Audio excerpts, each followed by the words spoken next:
d'abord.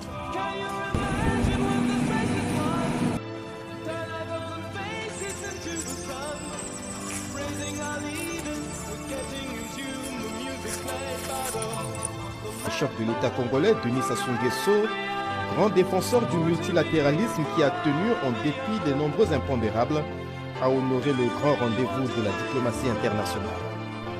Cette année, les travaux de la 80e session ordinaire de l'Assemblée générale de l'ONU sont dirigés par Annalena Baerbock, journaliste et diplomate allemande.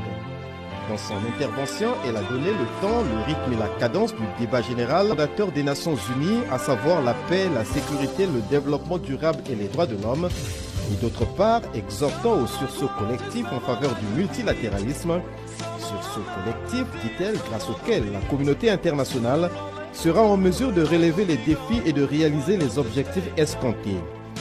Avant, la générale intervient dans un contexte mondial marqué par une multitude de défis qui remettent en question la pertinence des Nations Unies et de la coopération internationale, tout en ajoutant qu'il est l'occasion de réaffirmer l'attachement à la primauté du droit international et à la centralité du multilatéralisme.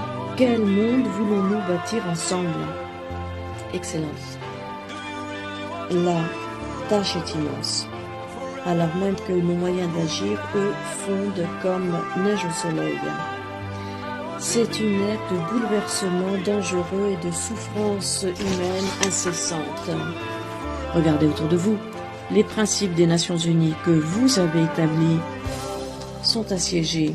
Écoutez, les piliers de la paix et du progrès vacillent sous le poids de l'impunité, des inégalités et de l'indifférence. Les deux premiers présidents de la République à prendre la parole à ce débat général ont été Luiz Inácio Lula da Silva du Brésil et Donald Trump du Brésil accueillera en 2025 la COP 30, se disant convaincu que seul le multilatéralisme permettra de surmonter l'urgence climatique.